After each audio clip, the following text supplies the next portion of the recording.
Well, Sooner Nation, Thunder Nation, we are back. This is the Just Okay Sports Podcast. That is the Just Oklahoma Sports Podcast, although it is Just Okay as well. I'm one of your village aides, Daryl. I'm here with my brother, Jared. Jared, how are you, sir? I'm good. I'm tired today. I landed back in Florida because I was in Oklahoma as we announced, I believe on the previous pod or whatever it was. Yes, we I did. was sitting right next to you. So yeah. Yeah. So I was in Oklahoma. So I flew in last night. My flight, I think, landed at like 12:30 or something. I don't remember. Sometime after midnight. So yeah, I'm a little tired because I like basically got home, and then tried to like kind of not just throw everything at the front door and go to bed, even though I really wanted to. But yeah, got to put to bed. But I can tell you a quick Florida man story because it didn't take long for me to get to the state of Florida and have a Florida man story for you. Oh, okay. Yeah, very Are you good. ready? Are you ready? And Are you ready? Are I you ready? yes, I think I am. We didn't preface this before the pod. You Yeah. said it needed to be live, so here Yeah. we go. So I and Daryl hasn't like yeah, usually like I tell him these stories like or give him a little bit of a taste before, and this time I'm like, I need the full reaction. So I land.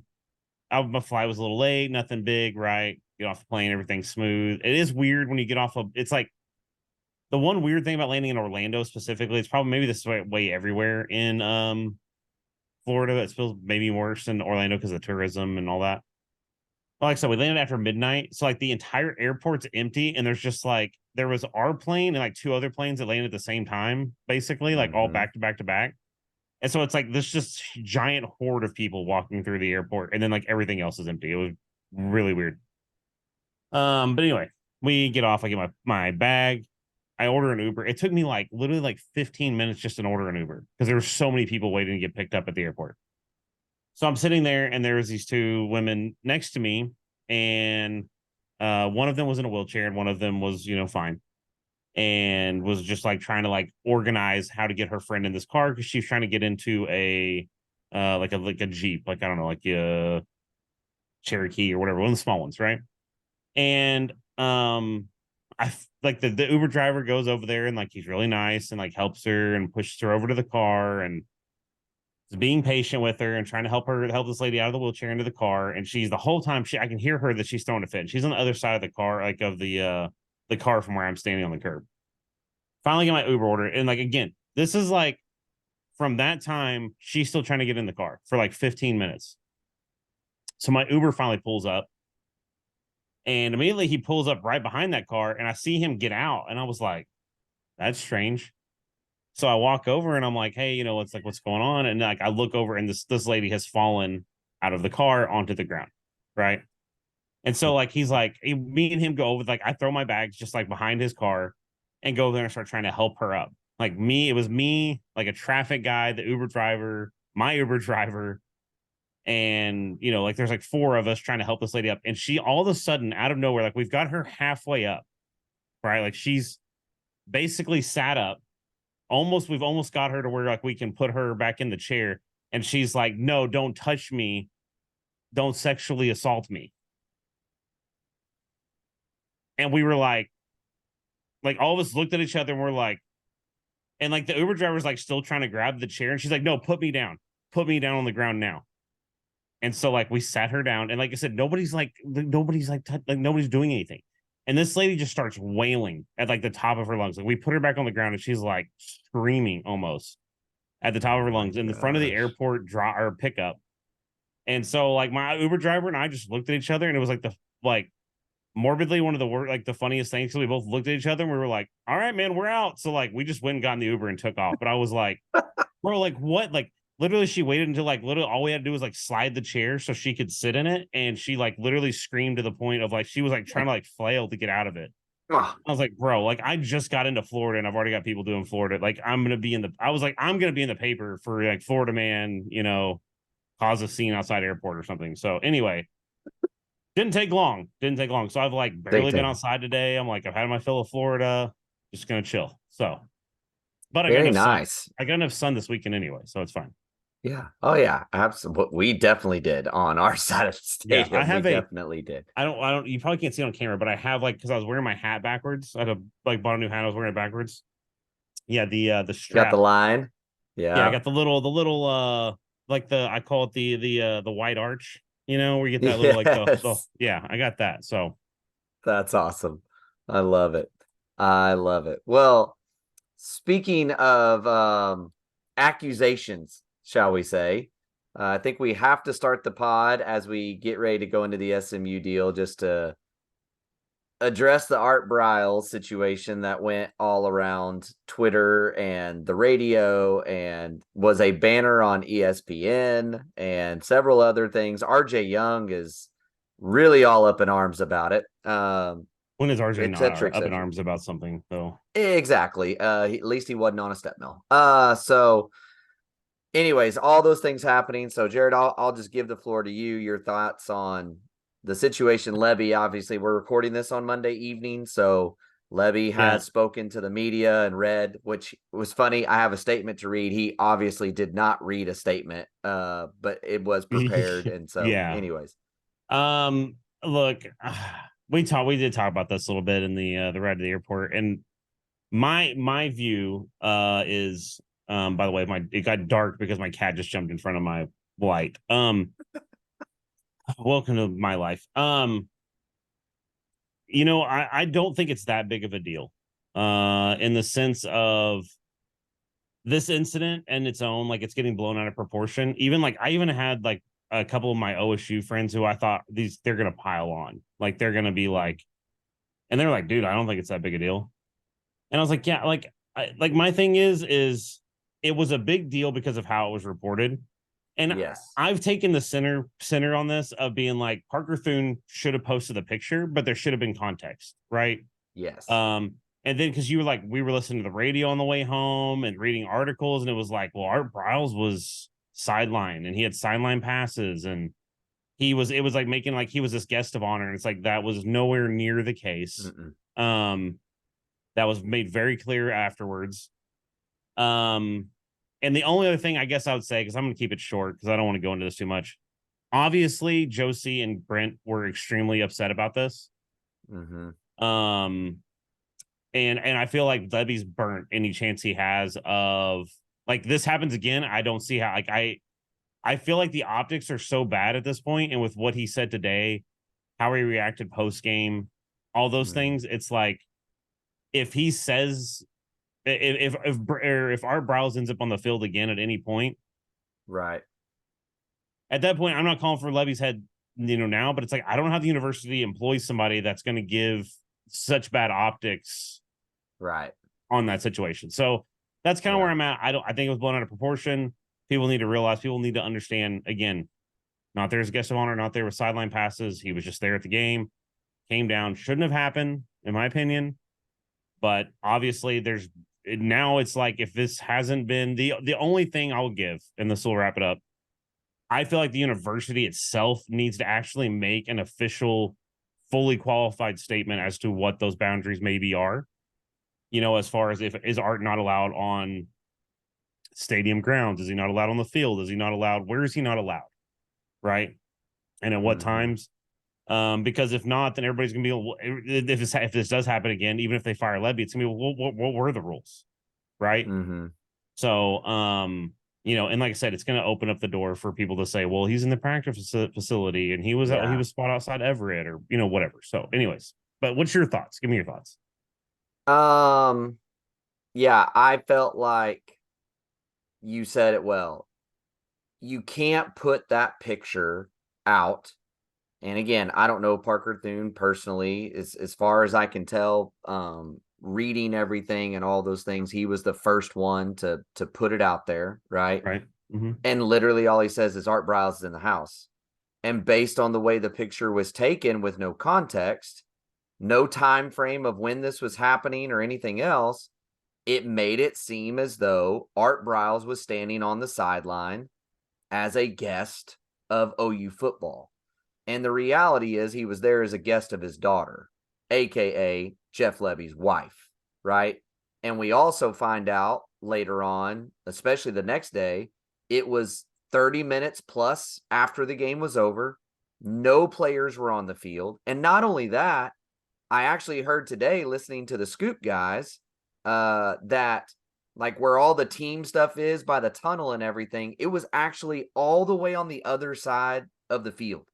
So like not only did he like just come down with his daughter and grandkids, he was on the other side. Now, we all understand the lightning rod that Art Briles is. I don't want to try to pretend like he doesn't have the past, but like at the same time, for whatever reason, the man's not in jail for any crimes.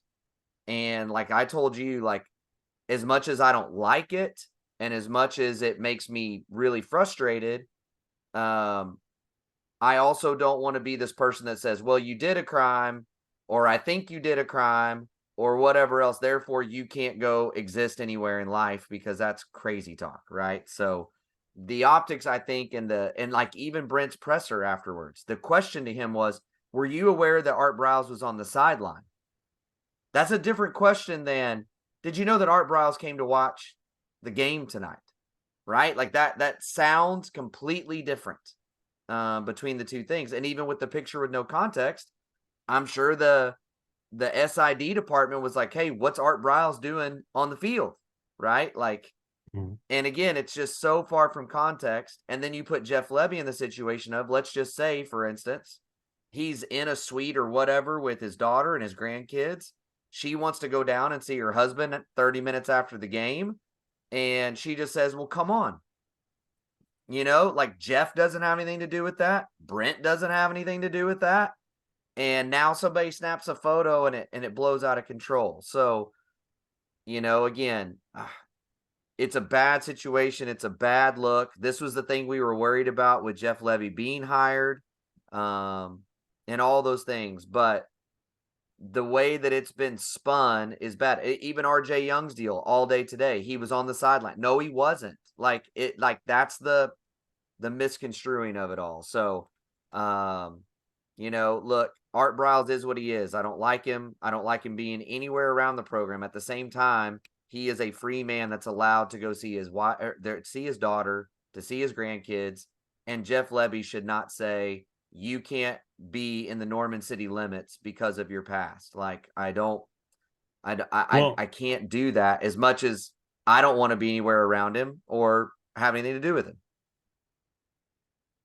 Well, and let me ask this because I know we talked about this a little bit in the car. What is your feel now? I like, because my thing is I made the argument that obviously I feel like the athletic department has a right to say like he's not allowed on stadium grounds potentially. You know, they obviously can't say he's not allowed in Norman City limits. That's where they're right. You know, you know, even like campus grounds or whatever. I don't know how far they make that boundary, but would you be okay? Like if the university came out, let's say tomorrow, and said Art Briles is banned from any sort of athletic department areas or university campus or whatever. What's your feels on that? If that I happened? hate it. I mean, I get what you're saying. And like I told you in the car, I feel like they may do something like that now because this has happened. Right. But again, with the hours these men work, I mean, like seriously, like if Jeff Lebby's got one of those nights where he's game planning or watching film at 9:30 at night in the office, and his wife wants to come up and see him because she hasn't seen him in 3 days because he's been out recruiting and whatever, and her dad's with her, he can't do that. There's no players there. He's not talking to the team. He's not influencing anything. Like he can't, like, you know what I'm saying? Like she picks him up from the airport and goes, hey, Jeff's still up watching the deal. I want to run by and see him. You can't even be in the car with me because we're technically on university grounds. Or if I pull in the parking garage, you're technically on sport facility grounds. Sure. You see what I'm saying? Like there's just, well, but it's one of those so things. much into it. You know, and I get where you're coming from. I also think that, you know, and this is an argument that I have seen people make that I kind of agree with, where Jeff's wife and Art have to know the lightning rod that he is, Yep. and have some sort of awareness of what the optics are going to be with that. Right. Correct. So again, maybe that's not Lebby's fault. I don't know. It's a complicated situation. It's a lot more gray than people are going to try to paint it out to be. The bad thing, I've seen some people be like, well, the Mel Tucker thing is going to, you know, pull the headlines because all that's apparently pretty bad. I don't know. I've read some stories. Yeah. Did you hear the leaked video or the leaked audio? I have not. Woo-hoo! Yikes. Yeah, so I don't know. But I was like, that's not going to be. I think that's going to have the opposite effect because now it's going to be is OU supporting somebody that did what our Browse supposedly did or whatever we're going to frame that Yeah. as. But Yeah. anyway, but yeah, no, I mean it is what it is. So I think we move on because we had a game Saturday. You and I were there. Mhm. We had a good time. We even almost had a UFC fight. That was a lot of I don't know if that Oh was a my lot of fun, but gosh. it was interesting. Um, so but no, overall it was a good game. That was my first game back on campus in I don't even know how many years. I mean, I went to the bowl game. So Yeah. I guess really I've gone to 2 of the last 3 games. So, I guess I'm doing better Yeah. than you. Yeah. So True yeah, that. so True that. I'm just saying, Josie, if you want to throw me some media creds or whatever, I'm down. Thank you. I'll drop my address. Just hit me in the DMs. Yeah, the game Saturday. So what did you let's get you I want you to get us kicked off on the game stuff. Yeah. So I thought we would mix it up a little bit this time because last week obviously was just there was not really much to review, right? Like it was Mhm. nitpicking at best, which I think this week maybe validates some of those nitpicking. So I thought instead what we would do is kind of just go group by group and just really quickly maybe give a good and a bad out of each one. And we'll start with the offensive side of the ball because I think that was probably the weaker side. And we like to start bad and end good, right? So let's start with the bad. That's the offense. So Jared, let's start up front. Offensive line, your good and bad from the day from what you could see. Oh man, it's almost like my good and my bad are the same thing. Um, I guess my good is they have moments where they look like an elite offensive line. There's moments that they look, I don't know if I'd say elite, but they look like a very strong offensive line. I wouldn't say elite because elite's like a top 5, whatever. But they look like a very, very good offensive line. Like there was some plays where I've only now I'll admit to you because I did watch film today and I got to like midway through the third quarter, I think, when I Mhm. before we had to start potting. Um, there's times where they blow people off the ball. They're pancaking people. They look like they have that edge. And if they could play like that every snap, then I'm like, I don't know that we have a lot of complaints about the offensive line. Now the pass protection was worse than the run blocking. The run blocking was much better than the pass blocking. Um, but yeah, I mean, I think they looked good. I think it's maybe like I'm kind of grasping on that because we've not seen any of that. Like, I feel like let me put it this way: outside of like maybe a Creed Humphrey, I don't think we've seen that level of play across the whole offensive line, especially since the 2017 teams. And the 2017 team was like heads and tails better. I'm not saying Right. that, but that level of play where they can actually go out and again, I know we're playing SMU, but again, like we talked about this during the game, before the game, even the preview. This team was littered with 4 and 5 stars, and big Power 5 transfers and all that sort of stuff. That team like SMU, I think is a team that could be a 10 win team or whatever. So anyway, so that's my good is that they did show that they have. I guess that's what I said. They have the potential, right? Like they Mhm. showed some potential. They showed a flash. My negative is this gonna be a team where we have like Bird got benched? I think I remember it was like the beginning of like pretty close to the second quarter, maybe. Um, About 15 or so plays in, 15, 17 yeah, plays in. it was like They close they to I went think to Everett and he did not come back for a minute. yeah, and he did come back, but again, but Bird, like it's like we've heard a lot of good things about Bird, is it and it's like, previous game it was more Rame, and I actually thought Rame had a better game, but there Mhm. was also a lot of times where I was still kind of going like, what are you doing? So it's like, are we gonna we gotta have that cohesive unit of a team where they're all going to play at a high level instead of having, 3 or 4 guys play at a high level and 2 guys that look like they're just there as space on the field. Mhm. And that's something that we've seen in the last 4 or 5 years. I know you want to fire Coach B and all that, but Oh my gosh. um, but but I mean it is. It's we gotta figure out because when you go play, because I watched some of the Texas game on the way home from the game on my phone. Bro, if Texas plays like they did against Bama, unless Bama's somehow terrible in the trenches and I missed that, bro, like OU's gonna have a long day if they don't put it together. If all 5 of those guys don't play it at their highest level, I hate to tell you guys, it's gonna be a long day in down in Dallas. So, Yeah. but give me your up and your down. Yeah, and sorry, I meant to give team stats before we got going. So let me just do the offense for OU very quickly, right? They were 7 of 15 on third down conversions. They were 2 of 3 on fourth down conversions. Had 22 first downs overall, 365 yards of offense, 176 throwing, 189 rushing, right? No turnovers. So all in all, a good day for them offensively. Not elite, but pretty good numbers across the board. Fairly efficient. 6.5 yards per pass and 4 yards even per carry. So offensive line for me, to make it simple, because you kind of broke a lot down, I just simply say this: our interior's not very good, and our ends, our tackles are actually pretty good. I rarely see Guyton or Rouse do something that I'm just like, what's happening here? There, I go I was ahead. just saying there is a play. I wish I would have like bookmarked it better, but there's a play in the first quarter where Guyton, like, I was like, he just killed a man. That Yeah. he just murdered somebody. But anyway, Yeah. They're both playing really well. I mean, they really, really are. Bird, it's weird because when I watch the film, I don't ever see him do something where I'm just like, what just happened? But then obviously they keep pulling him. They did last week too. And I thought that was more of just a rotational thing last week. But this week it definitely was more than that. right. That they pulled him out. I know, listening to Gabe and Teddy's podcast, that Gabe was really disappointed in Bird with Matower. Dude, I think the guy's playing really hard. So that I respect and I love. He's playing hard every play, but he gets knocked back a lot and looks lost at times a lot. And then the same with Rain. A really good bull rush still continues to push him backwards on any given play.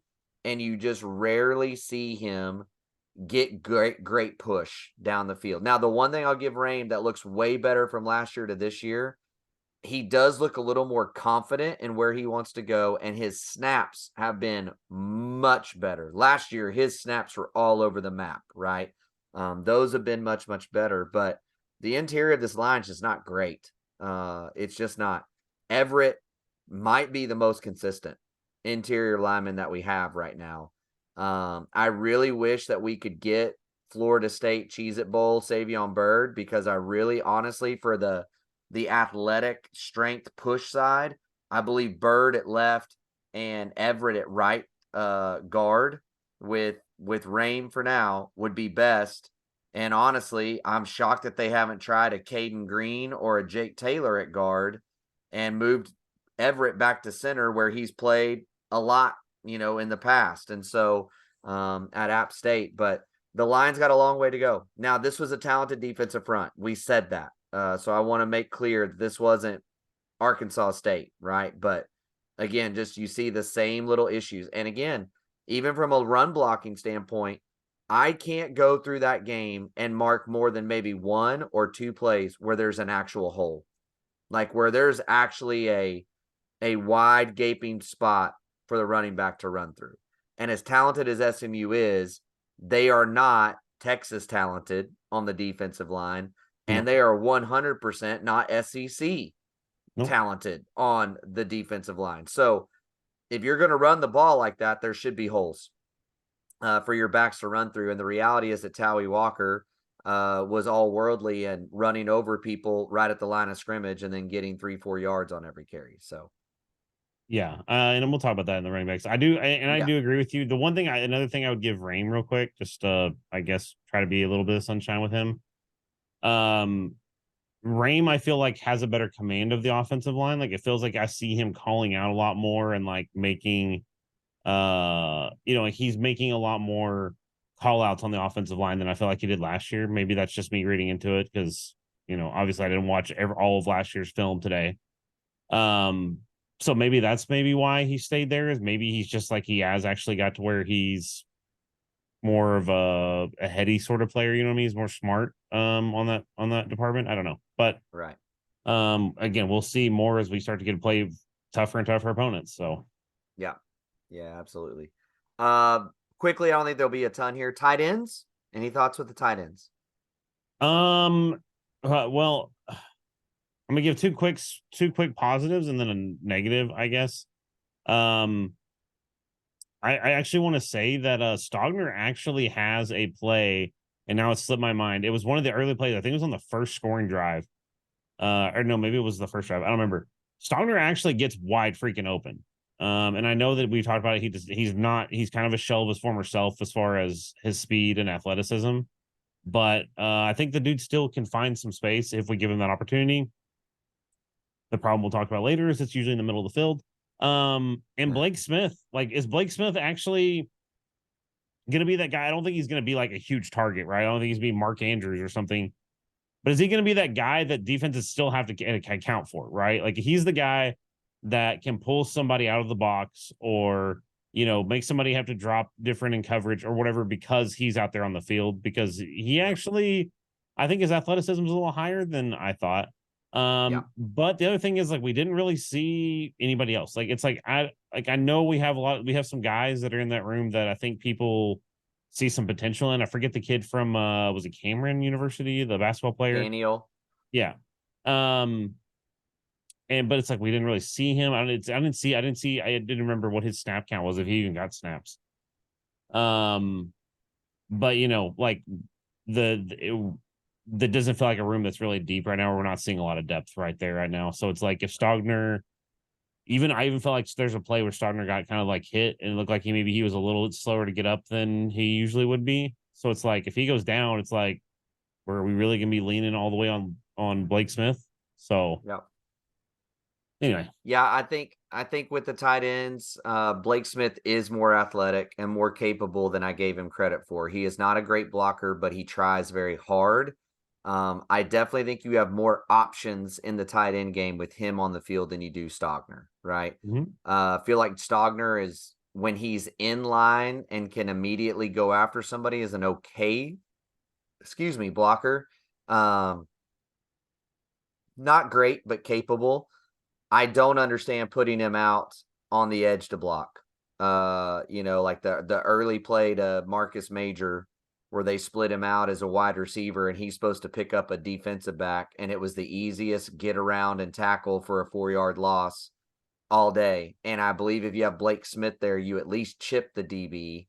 And honestly, Farouk and Stoops are blocking their butts off on the edge. And if Marcus Major catches that ball, he goes to the house. Like it's a touchdown play, and Stogner ruins it, And so love the kid. I love that he's back. I don't want to crap on him at all because he's had a terrible, just a bunch of misfortune hit him as a player. But he is not, I mean, even the ball he caught, it was like he was in concrete trying to run. And so I just don't know. I agree that he could be a red zone threat still, those kinds of things, but I don't understand using him in the middle of the field and splitting him out. They're trying to use him like Braden Willis, and that just doesn't make any sense. Like that's kind of where I would say it with that. So that's tight ends. Spreading out to wide receiver. How did you feel about the wide receiver play on the day? Man, this one's hard for me actually because I feel like, well, again, I know we're gonna talk about this later, the play calling. Well, I'm gonna give you a negative first. I'm gonna go backwards. Negative. Where the heck was Petaway? Right, like Petaway just had a heck of a game against Arkansas State, and I don't think he played. I don't think he had a snap. No, he did not like I log said, a snap. I was through 3 quarters and was like, I'm 99% sure I haven't seen him on the field yet. So I don't know what that was about. Because I remember seeing him suited up and like warming up in the pregame. So just a weird thing. I don't know. It felt like the receivers felt like it was kind of like the same. Like there was a lot of the same guys out on the field a lot, I guess. Like there wasn't as much rotation in the receivers. So is that another group that we're gonna start seeing? Like I feel like that's a room that we coming out of Arkansas State said was deep. And then like in SMU, it's like we really didn't show that depth. I don't know. Now the good, we're starting to see some flashes like Farouk makes a very athletic play. And that's something that we've been talking about, like wanting to see from him. So I'm drooling that we'll finally get to see him get some of those sorts of catches and stuff. And the other thing is they actually were getting open. There was a lot of plays going through the like I said, the first 3 quarters. I'll just say 3 quarters. I wasn't all the way through the third, but where they're getting open, like they're getting some space, and that's something that like we have seen kind of be like hit or miss outside of some superstars like on this team. Like as an example, even when we had CD and Jalen, I remember us being at the Big 12 championship game, and it was like CD was the only guy getting open. And like Yeah. now you see you see 2 or 3 guys getting separation. So I think you have some guys that have some real serious ability. And I think again, some of those guys I think are really starting to solidify that it's not just you can look at Arkansas State and say, well, they're just a better athlete. And then against SMU, Right. it's like maybe you could say that kind of, but I feel like even then it's like there's some serious dudes, I think, in that room. So Yeah. Andrell Anthony is obviously the go-to. That's the guy that has earned DG's trust. I think that's the biggest thing I take away on the day. But it was still a bad day for the receivers. I mean, I don't know how to say it. You got drops all over the place. Big drops at that. Yeah, so it wasn't their best day. And then again, from a coaching perspective, I'm with you. Where's Nick Anderson? right, Where's Jaden Gibson? right. How are these guys not out there and Did you're not Jaden drawing? get? And I here's don't. the deal. By the way, every insider guy podcast that kept saying SMU did a great job of taking away the deep ball. And by the way, Jeff Lebby said that today. That is bull crap. Yeah, The I was first gonna half say was one high safety the entire first half. One high safety is begging you to throw the deep ball. Like, well, I was gonna say it was you had one high safety, and then it was like there was the few where they panned back where they showed like the whole field as a like after the play or whatever. That guy drifts to the same side of the field every time, like he's shadowing, somebody on like he's shadowing somebody. And so it's like, dude, you have basically like there was one where I'm like sitting there, I'm like, you have one on the opposite side of the field, really. And you're still not doing anything. Like, you know what I mean? Like they did not take the like everybody was trying to say, I even saw somebody was like they were running cover three. I was like, they were not running cover three, bro. Like well, this I is think they were at times still running cover three, but like, again, if you're going to tell me that Andrell Anthony against whoever with a 5-yard cushion, that he can't run a skinny post and you can't run somebody up the seam to occupy the middle safety and right. he can't get past them, Well, but that's then what I mean. he's not as fast as we've been led to believe, if that's true. Like Well, that's what I'm that's saying. just Like not the case. I saw people on Twitter trying to say, that like I said, like you said, they were scheming for the deep ball, and I was like, they really, and everything I saw, they weren't. Mm-mm. I don't feel that way. And like you said, yeah, I don't know. The play calling was just not good. We're gonna get into that a little bit, so I don't want to go too far down that road. But yeah, so that's, I mean, my quibs with the receivers was that I thought Drake, had some clutch moments through there. Gavin showed an ability to get open. He just had a big drop, and it was a big But I play think at a that was big his only moment. target too. Right, but he's got to haul that ball in. Oh, Like that's a 100%. play. If you're supposedly G Freaky, the game breaker changer guy, you got to have that. So, anyways, that's that. Running back wise, obviously mainly Towie Walker and Marcus Major. Thoughts on Towie real quick? The dude runs like it's his life depends on it. I mean, I really liked what I saw. I don't think he athletically is what some of the other guys on the team are, but he's just that guy that gets it done. He finds a way, he runs really, really hard. There was even a few plays that I saw that, I mean, he only gets 2, maybe 3 yards, but it's like, dude, he smacked himself into a defensive lineman just to get that and just abused himself to get there. Mm-hmm. So he runs really hard. I really like him. I hope that he keeps having success. But again, just athletically, he's just not. I don't think he doesn't have that. You can even see that on that play that he kind of busted down the sideline. Um, he doesn't have like that. He doesn't have that high gear, right? He doesn't have that like twitchy movement or one cut or anything. He just runs hard. That's his thing. So, but yeah, really impressed with him. I think he deserves offensive player of the game. I don't know that I'd give him player of the game, even though I know a lot of people did, but I'll give him offensive player of the game. Yeah. Look, everything that we heard out of spring, he always falls forward. Is going. What I can't tell is, are they riding him this much because everyone else is banged up or they don't trust him, or because his line's not opening holes and they know that by giving the ball to Towee, they're guaranteed to get 2 or 3 yards because he's going to fall forward every time he touches the ball. And that's more so what I feel is happening, because again, you do not see hardly any plays through every play I charted. There are not many where there is a hole for him to run through. He is being hit at the line of scrimmage and running through contact to get the 3 or 4 yards he gets almost every single time. So I didn't, again, this is just okay, but did you have a snap count for like Barnes and Sawchuk? Because I know Barnes came in for like Sawchuk 2 or was on 3 the field games. for 2 plays. Barnes was on the field for somewhere between 2 and 4, but I believe 2. He got 2 touches. That I know. He got 2 touches. Yeah, I And knew again, Barnes touched the ball. as much as you ran the ball in that game, I don't. Now, again, I don't know if he's banged up. The other theory I have, and I don't have insider information, but I know that we did see some highlights coming out of the fall during their scrimmage stuff where he was fumbling the ball. Right. Does he have some fumble problems in practice and he's lost the trust of this staff to hang on to the football? I don't know.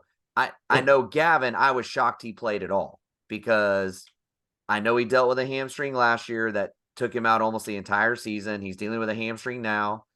You sit that guy until he's 4 weeks into feeling 100% to me before you ever put him out there. Like, yeah, I mean, yeah, and Murray, DeMarco Murray is going to be that guy that he played for Stoops, right? And Stoops was, and it was very much about taking care of the ball. So Murray's going to be a guy that's going to be, you better take care of the dang ball. right. So maybe And that's again, part of it. I'm not saying that that's the issue. That's just, no, I'm just saying that's fits. a thought that I have based off of them putting that highlight in there. Man, maybe he had a little bit of problem hanging on the ball this fall and he's having to kind of earn his way back out there. I don't know. Yeah, I don't know. It was an interesting thing. But give me your Marcus Major thoughts. I want to hear your thoughts on Major. A little bit more I of a thought he lightning played rod fine. here. I just don't think he sees well, for one, he's not getting holes to run through. And 2, when there is even just a crease, he doesn't see a crease very well, right? Like when there's small creases, he doesn't see that. I mean, a case in point, there was an early one I put down and charted down. It was off to the right-hand side. There's actually a pretty decent hole. There is a backer coming into the gap, but if you can see it, that if he just takes it at a kind of a 45-degree angle towards the sideline, my belief is he has enough burst and speed to get through there without being brought down. And instead, he kind of cuts back into the linebacker and ends up with like a 4-yard gain, where to me, take all your power and your energy away from the linebacker, and worst case scenario, he gets a hold of you, but you drag him for a 6-yard gain instead of a 3-yard gain. And if you break it, the sideline's open and he's gone, right? But the play at the end of the game shows you his athleticism and his speed and all the different things. So that's kind of where I'm at. I thought the running backs played fine. I did not believe that they were helped by the offensive line consistently through that game at all, or by play calling for that matter. I'll give you that. Okay, I'm gonna give it just a little mini rant on Marcus Major. This is probably gonna shock you, actually. So I saw a lot of people dragging him on Twitter. I think we even heard it on the radio on the way home. Some people were talking about it. Well, he's just not good. He sucks. Blah blah. And I'm like, look, I don't think he had an amazing game. I don't think, I wouldn't grade him. I wouldn't say he had a terrible game either. No. He made a crazy athletic play on that sideline in the fourth quarter to get a touchdown. He has the ability. Again, I agree with you. He doesn't see the field the same way as, what I would argue is, you've had some elite running backs. Again, this comes back to people. We talk about how spoiled we were at quarterback, right? With Baker, Kyler, Jalen, Caleb, Yeah. even Spencer's arm talent, right? Like we've had so many guys that have had so much talent. The same as at running back, guys. Like you've had DeMarco, you've had Adrian, you've had Joe, you've had Samaje, you've had, what I mean? I can go down this list, right? Guys that are crazy talented. Marcus Major's not that. But what I would say is, Sooner fans, if his name was Justin Harrington, are you saying the same thing? Right? I know Justin Harrington's had a really good season and all those things, but like Marcus Major stayed on this team when he had every chance that he could have transferred, right? When Lincoln left or whatever. He seems like he's been a good teammate. He's played and played and played, and he's been injured and he's come back. And like I said, he's had so many times to ride off into the sunset away from Sooner Nation or away from the team and go do his own thing. And nobody could have said anything, and he stayed on the team. It makes me sick to see people like that drag him so hard when it's like, I don't even feel like he had a terrible game. Like I would say like he had a B minus game, maybe B, right? Like I just think that people unfairly criticize him more than they should because he's not a Joe Mixon or DeMarco Murray or whatever, right? So anyways, that's my feel. Gotcha. Yeah, I mean, I think so. And let's get on to the final spot because we're running way deep into this and we're not even through the offense yet. Dillon Gabriel, Jared, quickly, your thoughts on Dillon Gabriel. Oh boy. Oh man. Troy's not going to listen to this, but I wish he would. I think his accuracy's gotten better. There was even a couple of those plays that even at the time I didn't think were as accurate as they were, and they were pretty dang accurate. But he's got to see the middle of the field. It's plain and simple. Plain and simple. We were sitting there in the stadium. I actually marked down, I think I was right in my argument that we were having post game. There was more times that somebody was open in the middle of the field. And again, there was some pressure or whatever, but it's like you still have to make those throws. Like because there's times where I was like, he needs to roll out of the pocket and throw the ball because there was times that he would roll out of the pocket and have the space that he could have made a throw, and he still isn't seeing the middle of the field, and the guy's still wide open. So the whole middle of the field for him is apparently a dead zone, and that's got to get remedied because if you're only throwing down the sidelines, then people are going to start scheming to that. So that's my take. Yeah. I didn't think the play calling was good at all to help Gabriel. He definitely missed some guys that were open.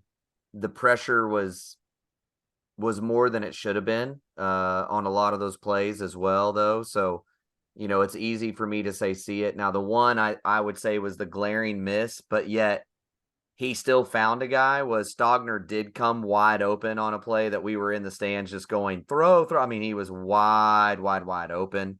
Now, at the same time, the more I've processed it and watched the tape, if I'm Dillon Gabriel, I'm not looking for Austin Stogner to even get open on a deep, basically wheel route up the sideline.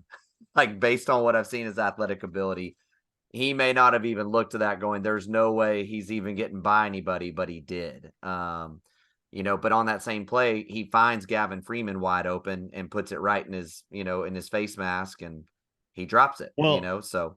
And I also saw one where Andrew Anthony is streaking wide open across the middle of the field, and he's three or four steps He past his did. guy. There was one where Andrew Anthony was one-on-one. He wasn't wide open, but it's a ball that if you place it right, it can't be intercepted. And if you put it right, Andrew Anthony goes for about 50 yards on the play. It was actually one of the very few times that they stretched the field from a route concept on the entire day, and Dillon Gabriel did not see it and did not let it go. And I would argue to put it in the same reference you did with the offensive line earlier, I think is what we were talking about. SEC play, you're gonna have to make those throws because that's what you're gonna have. That's the best you're probably gonna get against a lot of SEC teams. Sure, but I don't. Dillon Gabriel's in one position that I don't look at and compare to the SEC because he's not going to be here for the SEC. I understand, right? Yeah, so, but I'm just saying. And the then same even along with that, but again, you've got to help him get in a rhythm, and you've got to put him in a position to be more successful. I didn't think they did that. But it wasn't his best game, but I didn't think he was helped. And so I think both of us, just to move off the offense and hurry and get to the defense, look, the play calling was not good. The creativity was not good. Honestly, from the stands and even rewatching, it felt like Jeff Lebby just said, we're playing Arkansas State again. We're just going to run the ball. And if we really feel like it's too long to run the ball, then we're going to throw a slant to Andrell Anthony or Drake Stoops, and that's going to be the game plan, right? Like Well, that's what we're doing. I'm gonna give him. I'll give him a positive and negative on Jeff Lebby's play calling. He did say in his post game that he wanted to run more clock. You did that. You did do that. We didn't have the drives that lasted. We didn't go 3 and out in 8 seconds of clock or whatever it was, right? Like he did have more. Even when we went 3 and out, more time was burned off the clock. I don't know if we even went 3 and out. I don't remember, but the drives were longer and more sustained. So I can give him that. The one thing that drove me mad was in his press conference. He's also like, "Well, we have to figure out when people we have to figure out when a running back swarm and you know, like who's really got a hot streak going." And I was like, "What? Like, you know what I mean? Like that? Like I kind of get what he's saying, but it's like it just seems like it's like we're really overthinking this now. If that's where you're going with this, right?" So I feel like he's got a really bad, like we've talked about this as a theory, and it's like I just feel like he's a dude that really overthinks it and then just ends up burying himself under himself. Like he just can't get out of his own way. So yeah, that's my thoughts on it. I mean, I don't think the play calling was terrible. I don't know why you didn't try one, take it off the top. Like, you know what I mean? Like just take off the top of the defense once. Once it never Yeah. crossed your mind just to say, like, hey, let's go for it. Right. Yeah. So yeah, I don't know. That's something that's got to be remedied, and I don't understand it. And the only thing I want to touch on is, bro, what is the? Not only did I guess I didn't realize it when we were at the game because I'm blind. Jackson Arnold went out to receiver, like where they would Yeah. run the Jackson Arnold belldozer package, which makes zero sense to me. Especially if, here's my argument about that. I'm sorry that I'm ranting about this also. Why run that package at all at this point in the season if you're trying to save, because it's like all you do is you run one play, but now people know you have that package in your playbook, right? So Right. they can already start saying, well, they could do they can start game planning for things you're gonna do. And then you have Dylan come back in the game and you slot Jackson Arnold out at receiver, and I'm like, what are we doing? You know what I mean? That whole thing just felt like super. I don't even know. I don't even know. I have a word for it. It just felt weird. So anyway, I don't. Yeah, Jeff Lebby probably got a D minus for play calling for me. Yeah. The Jackson Arnold package I didn't mind it. I just don't understand why you're running with Jackson Arnold and who he is. He's a 180-pound, 6-foot quarterback, and we're running a belldozer package. Yeah, what are we? This isn't a 6'4", 230 quarterback. This is a guy that can run. You know what you do with that guy? You run zone reads, right? right. Well, You and I do things thought, like that where he can get out on the edge and use his legs, not, hey, we're going to run it up the middle and I want you to play a fullback position. Then, oh, by the way, we're also going to do that and we're going to put Towie Walker in the slot position with no running back in the backfield. So it's short yardage. We all know the QB power is coming at this point. So you're just setting him up to fail. You're not even doing anything well, to put him in a position to be successful. It just doesn't make sense. and it Nothing was about it made sense. the only thing that I could think at the time was, and I was hoping for, and this obviously didn't happen, was they're going to run the QB power 2 or 3 times and get the defense to basically load the box. And, they'll line up Andrew Anthony or whoever's the fastest guy on the outside one-on-one and let Jackson, like you said, maybe do a little play action and then just throw it up in the end zone. It's like that. But it's again, you've shown your package now. You've shown that you have this in your playbook as a formation or whatever, that you're going to do some stuff with Jackson. Also, do you think Texas isn't going to be taking Yeah, that and but designing I'm plays not off of worried it? about that in the sense that they ran one play. So I'm Well, not I know. I think that argument's ridiculous because it's not like they put a package in and he ran 6 different plays they can prepare for now. They literally can prepare for QB power with Jackson Arnold. That's the only thing they did with him the whole day. So there's Well, I no think preparation point. I think the thing that I'm saying is to me is they that they're going to use Jackson Arnold now more than just as a come in when it's 60-0. And then also it's the whole, again, I guess the weird thing to me was the Jackson Arnold staying out as a receiver out wide. I don't. It's are you Yeah, trying I to? didn't I was like, are understand you going that. to try to do some sort of weird like double pass or something. You know what I mean? Like, I don't know. I don't get that. It's the what was Jay Cutler, when he was at Miami or whatever. I was Yeah. like having flashback, even though he did more than that. But anyways, let's go to the defense. Defense. Defensive line, for me, just really quickly, I would say actually had a really good day. There was not much running room. Matter of fact, SMU averaged on the day 3.4 yards per rush, had 117 total on the day. And that was it. And that was with 34 rushing attempts. 34. So I didn't feel super bad. And they did break one pretty long run on the day. So, I mean, you take that away from them, they don't even break 100 yards. And I thought the pass rush was actually much better. On most plays that I saw where there was even some form of drop back, they had 7. There was one play they had 8 guys in protection to chip and block and do. So I thought Trace Ford flashed really well. The other guy, going back and actually watching it frame by frame, Jacob Lacey had a really good day. Nothing great, but just solid. And Ethan Downs, I'd say, were He says, the I'm guy. gonna say Ethan Downs. I would give. He played better than I would have given him credit for. I And thought I he would play saw all year. some people like were trying to dog him on the face mask, and I'm like, dude, that's a penalty you just have to take. He's making a Yeah, I play. mean, that's just an It effort play. happens. No, that was fine. So yeah, go ahead. Sorry, I didn't mean to interrupt. Go ahead. But no, that was it. And R. Mason Thomas as well. I forgot to I thought he looked really good on the day as well. So how about you? I mean, yeah, I thought the defensive line played really well. Like you said, they did do a lot of max protection sort of schemes. And and you could really even see that they dialed it up. Like, I think at the end of the game, I thought we saw a little bit of the defensive line wearing down the offensive line. Mm-hmm. Because there was this is coming off the top of my head because I didn't see the film, but like Stone had to get rid of the ball like 3 or 4 times in the fourth quarter because he was about to get just absolutely smoked in the backfield. Mm-hmm. And there was a lot of plays when you go back and watch, even through the first 3 quarters, they were scheming for it. Actually, I feel like because there's a lot of quick slant routes. There's a lot of they're getting rid of the ball very, very quickly.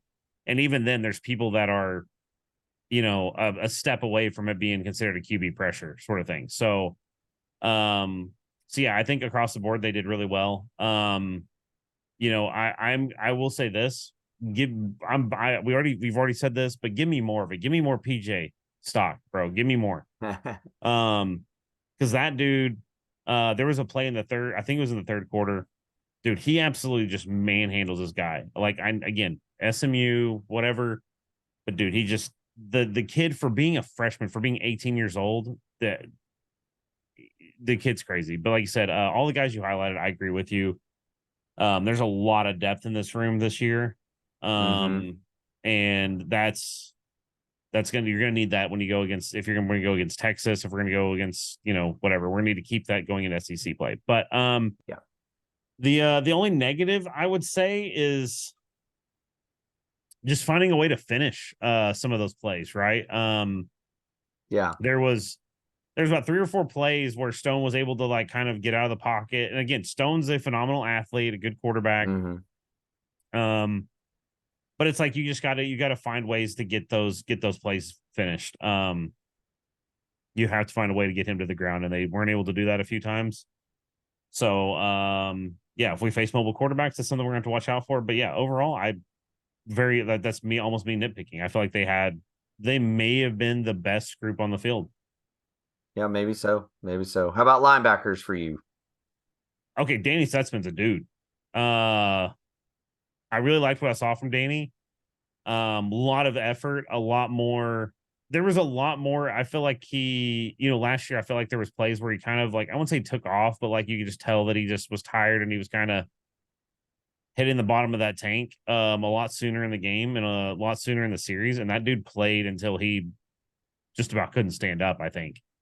And the dude, he had I think it was 17 tackles, 17 and like 2.5 for a loss. Just to do, what a guy. And honestly, like, even Kanik shows flashes, but I think he's just like I guess that'll be my negative. Kanik just is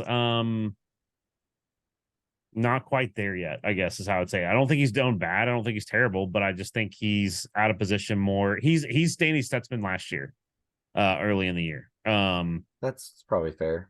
And then real quick, just because I want to toot my own horn, Kip Lewis, bro. Kip Lewis is a freaking dude. So just wanted to yell that out real quick. Sorry, Yeah. flashed in my head. Go ahead. Give me yours though. I agree. I would say here was my most perplexing thing for a Brent Venables Ted Roof thing. Clutch moment, only up 3 points. You bring Kobe McKenzie in for 2 plays, and he stuffs the first one for a loss.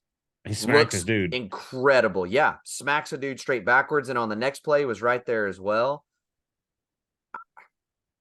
I don't know that your best combo is not Danny Stutzman at the wheel with him at the mic. Like, That's fair. I don't know. Now, the other combo I like a lot is Danny and Kip out there together. I like that combo. But I would say I just don't understand how Kobe McKenzie doesn't play the entire game. And on 2 plays where the whole playbook's open, pass and run, you put him out there. And he does well. And last week when you put him out there, he showed really well. But that's it. Like, I don't know what they're doing there because, as you said, Kanik looks lost. And if you go for to me, when I've watched the tape, Kobe seems to trigger and be where he's supposed to be and be aggressive with where he wants to be more consistently with the limited snaps he's had than Kanik has. And so if you're gonna do this rotation stuff, put Kobe in and give him his opportunity to see what he can do or not do, right? Like, it just makes no sense to me why they're playing him so little. That's the only negative I have. And again, Kanik didn't play bad. I'm not saying that at all. Right. But they've talked this year about needing to rotate people. What is Kobe not doing to earn snaps? And it's a little bit like running back. You're telling me that Barnes has not earned more than two touches? Like, that's what we're saying at this point? Like, those little things, I'm starting to get nervous that we're going to go back to this. We're going to have our 11 guys that play 100 snaps a game because we trust them. And I don't get that because it seems like we have other guys that we can trust. But that's my only nitpick. They had a great game. They held down the fort really, really well. I just feel like at this point, Kobe's a lot more polished, it looks like, in the few snaps he's had. I would say I would give Danny probably my player of the game overall, obviously defensive as well. Yes. But the other thing that I want to point out, and it was very apparent in the stadium, Kobe's as big or bigger than Danny as a sophomore versus senior. Like, you can see the Kobe difference. Looks like a dude. Like, he comes out on the field and you go, holy crap. Like, that dude's a linebacker. Yeah. Like, and like I said, nothing against Danny. I love Danny. He was the best player on the field Saturday. Like, yeah. But what I would say is when Kobe made his play where he made that, where, like I said, he smacked a dude, you felt like in the stadium, you almost could feel it, right? You know what I mean? And with Danny, you don't really feel that. Danny gets this guy to the ground, and he's gotten a lot better about that. But I don't feel like most of the time with Danny, it's very few and far between that you see him actually hit somebody. We're like, holy crap. Like, that was a train coming. He had a couple on Saturday, but see, again, I would say that more about Kanik. And again, I'm not trying to crap on Kanik, but if Kobe and Kanik are playing the same position, why in the world are we not rotating Kobe in to play more of that Mike backer position? Like, I understand that that Kanik needs those reps as well. Like, I get that, but I just don't understand that. And then again, you put him in a super tight game clutch situation, which tells me you trust him. Like, you aren't scared to put him out there when the game's on the freaking line, and yet you didn't play him for the 80 plays before that. Like, I just don't understand what's going on there. But again, that's a coaching thing, not a position thing. Let's keep going and hang on real quick. I just want to say my only tinfoil thing. Kanik and Danny have like a really good friendship, so maybe Brent's trying to give him the Danny taking mechanic under his wing. I don't know. That's the only thing I can come up with. Anyway, go ahead. Let's go next position group. Yeah, and then the last is the DBs overall. And so just real quick, your thoughts on the DB play.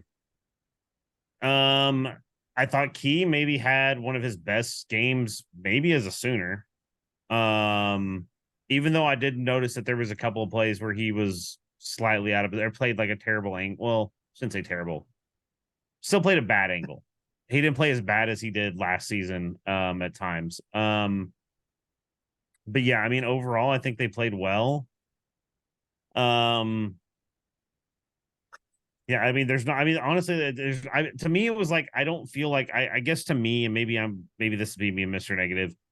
I didn't feel they played like so as exceptional as I heard some people say they did, but I didn't think they played bad. The negative to me is like I feel like Billy Bowman, while he had a really good game, I just feel like again, it's like he's one of those guys that I circle and I'm like, the guys coming in are just such a higher caliber of athlete that like deep into the season, if those guys start putting it together, I don't know how you keep Billy Bowman on the field in the sense of like he's just athletically not as good as some of those guys. Like I think I guess what I would say to put it simply, the level of player that we have that was recruited under Grinch and Lincoln is nowhere near the caliber of player that we've got under Brent already as physical athletes. But they did have good games. I'm not trying to crap on Billy Bowman, and nobody's gonna don't tweet Billy Bowman and say J Rod on the thing. So no, I love Billy Bowman. I'm just saying that there's a gap there. So, anyways, what's your thoughts? I thought he had a rough start to the game and thought he finished really well. I think Woody Washington continues to be a guy you don't ever hear his name because nobody wants to jack with him yet or try to go to his side at all yet. I thought RSJ played really well with the snaps that he had. And I think one of the things I loved most about him is the wheel route that got open on the one, which, by the way, again, Canick and Bowman.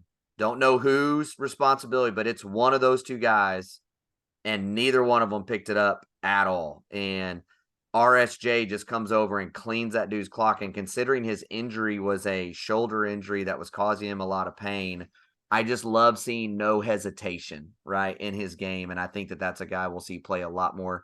Makari Vickers got in earlier than I realized and had some good plays as well. But, I mean, again, I continue to believe depth-wise and athleticism-wise, the rebuild on the defensive backfield has been incredible. And we haven't even seen, I don't believe Josiah Wagner's even played a down yet that I've noticed. I thought he played against, I think he played against Arky State maybe, but I can't remember. You might be right. I'm not sure, and we haven't seen a ton of Kendall Dolby. We've seen a lot of Kanai. We've seen a lot of Gentry. We've seen Makari now, and we've seen Woody. Gentry but I thought that like group played. Oh, Gentry looks like a if dude. he stays healthy and doesn't stay banged up, he's a dude. And shout out, you did make me remind me. Woody Washington's play on the fumble, like that's the player that you were talking about. Like that's the super, because it's like if he tries to dive on that ball, there's no way he's recovering that in time that he doesn't go out of bounds, and that's SMU ball at the 15 or 20 or whatever it was. The fact that he stopped and made sure the ball stayed in so that Danny could recover it. Like I think it's things like that we were talking about of you've got like you need that kind of football IQ, and Woody is that guy. So yeah, absolutely. So overall though, man, I mean, it will be very interesting to look at the end of the year and see how many points per game this offense puts up, and to know that this defense held them to 11 when their offense stalled completely out for 2 full quarters will be interesting. And then, the only last thing that I will say as far as football IQ, my last little rant on the day against the coaches yet again. I don't understand Jeff Lebby still, and I have a lot of questions about him. I thought the game plan as a whole was weird, and then like him to say he wanted to run clock just doesn't make sense. You and I were talking about it. Now Marcus Major scores on this play, right? But you're 4 minutes ish left in the game, I believe it was, maybe 5. And you are in a very solid field goal position in the field. They snapped the ball to make that throw to Marcus Major with 29 seconds left on the play clock.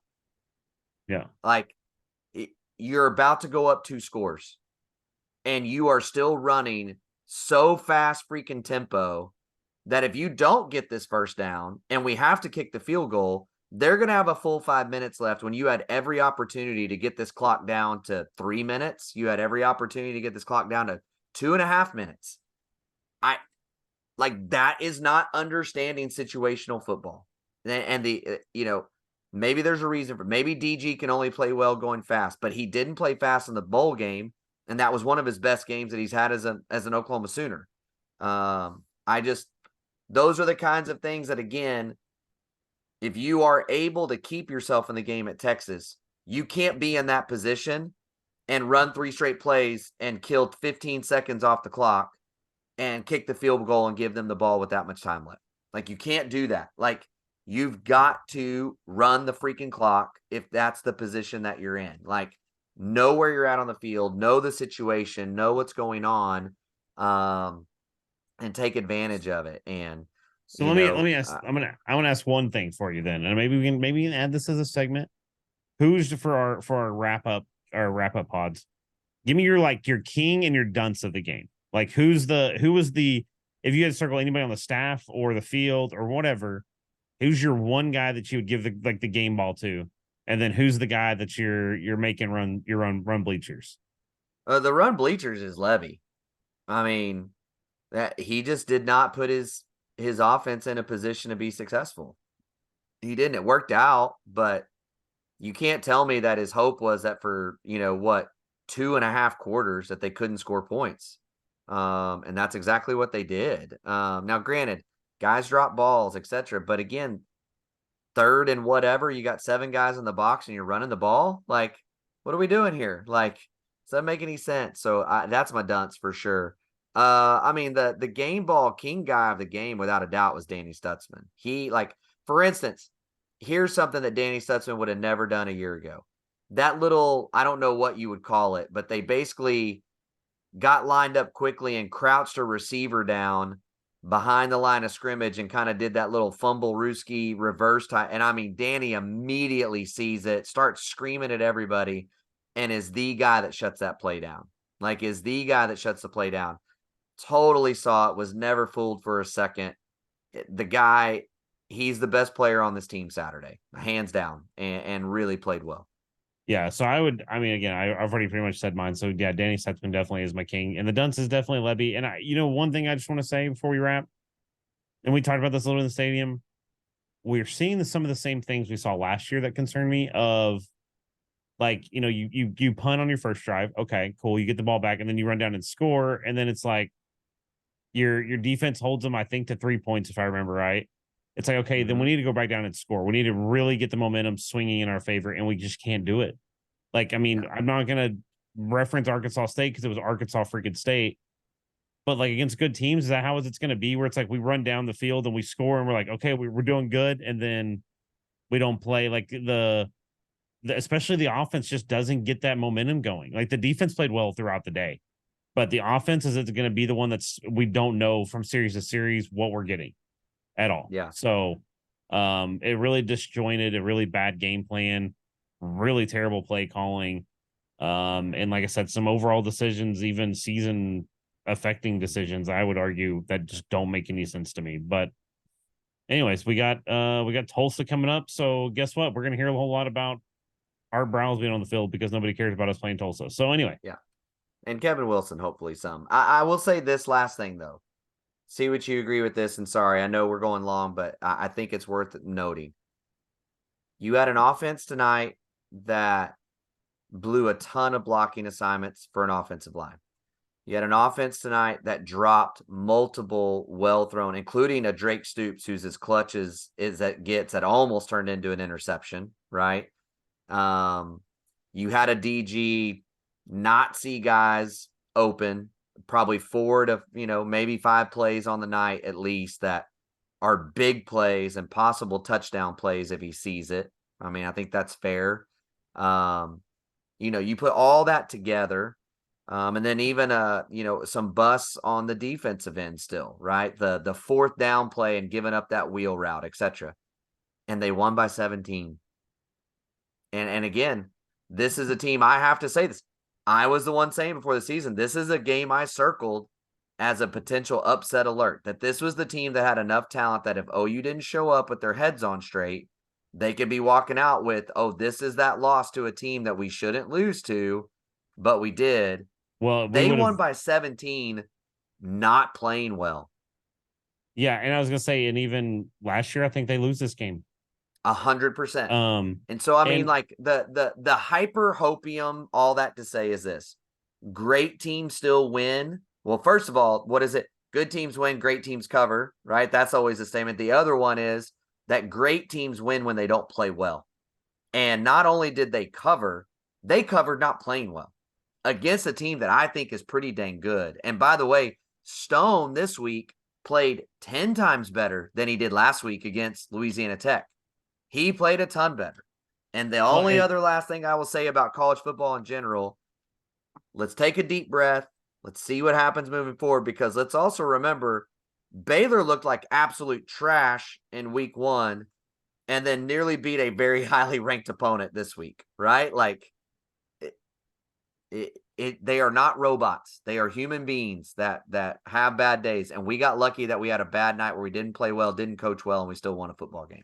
Yeah, and SMU, what was it, 74 or 70 something games they've scored like 25 or more points or something weird, some crazy stat. Like offensively over the last like 6 years, they've been actually one of the top teams in college football, which I didn't realize. Top 15 offense, yeah. Yeah. So, and you shut that down. So, and by the way, hey, I'm still under my pick. So, Troy, just telling you, buddy.